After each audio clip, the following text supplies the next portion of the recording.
Welcome back to the Academic Affairs Update. I'm Raegan Neufeld, here with University Provost Dr. Jill Arensdorf.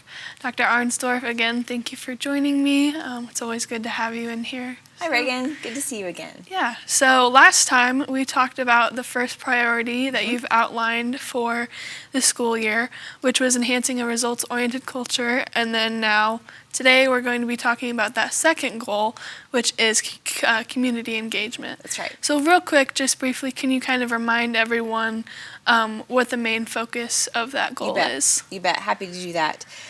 So the priority 2 is focused efforts on community engagement, as you said, and this is a priority that the university has had for many, many years, well over 20 years, in fact.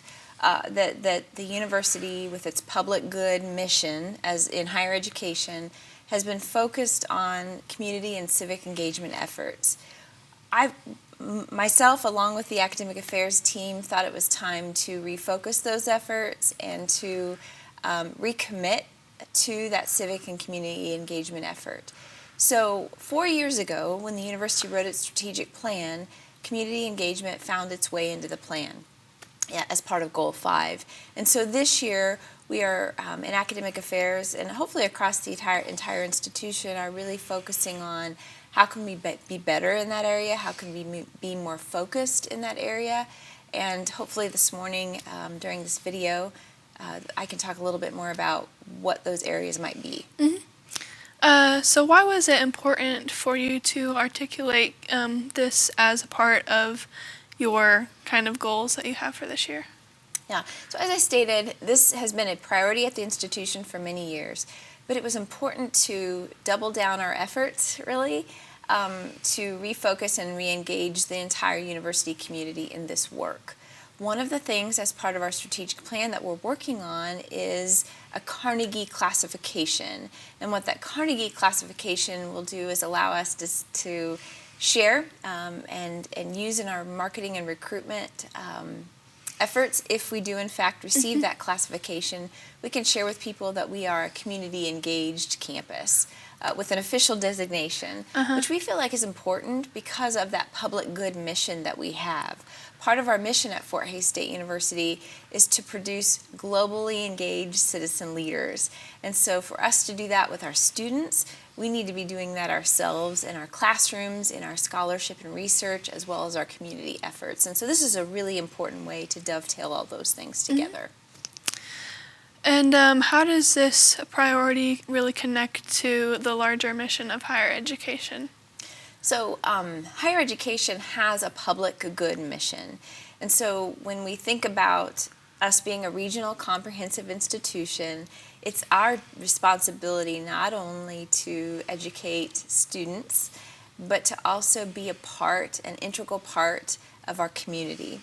And so reciprocal relationships with community members and community organizations is really critical for us to be able to thrive in the community and for our communities to feel connected to the university. And so it's important that we, like I said, create reciprocal relationships. So we're working with community, not for, with community to strengthen our communities and then in turn strengthen the university.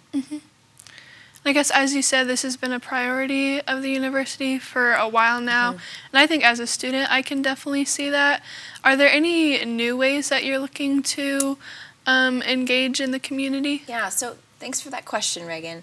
I have a few ways that I thought maybe I could be really specific to this morning during this video. I know people might not be watching the video in the morning, but we're recording it in the morning. So one way next week is a community teaching, research, and service engaged conference here on campus. And so on October 5th and 6th, the university community is invited, as well as community members are invited to be a part of this conference. There's still a time to register for the conference, and we'll make sure that the registration information is linked on this video so that people can register and get connected that way and maybe think about new ways to engage the community in their teaching, research, and service opportunities. Another thing that I would like for, back to that conference, I'd like for every academic unit on campus to have a representative at the conference.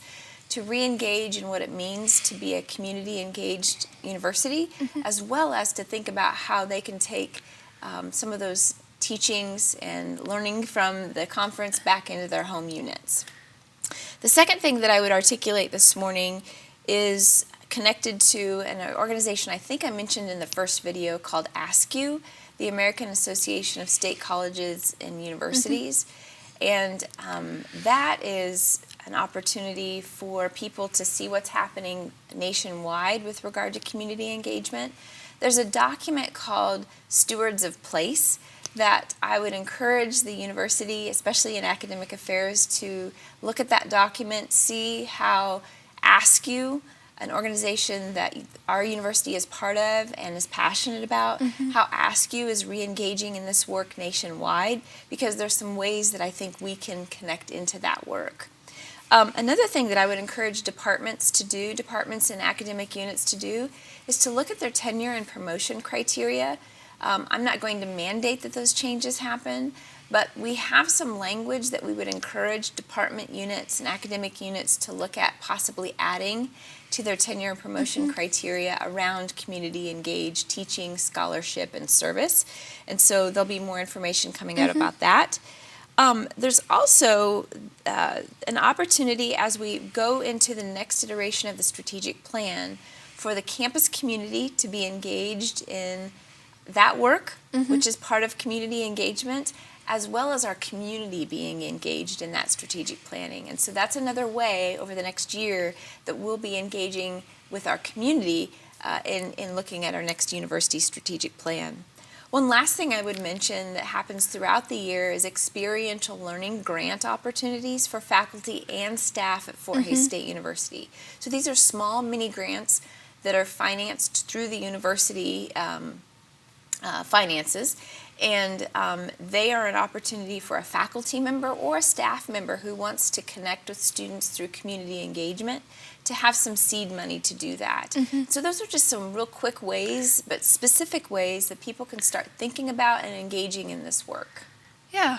I know you always come kind of prepared with stuff that you want to talk about. So is there anything else that maybe we haven't touched on that you want to add, or you think is that kind of? No, I think I've covered it, Raegan, and I'm probably covered it more than it needed to be covered. But no, I really want people to think about how their department, how their unit can be connected into this work, because it can be weaved into so many things we do at the institution pretty seamlessly. Yeah. And I hope this video encourages people to think about that. Yeah. Well, that all sounds really great. And I think that kind of puts us at a good stopping point for this video. So next time we will be touching on that third goal, which is maturation of data management and usage. Thanks, Raegan. You're welcome.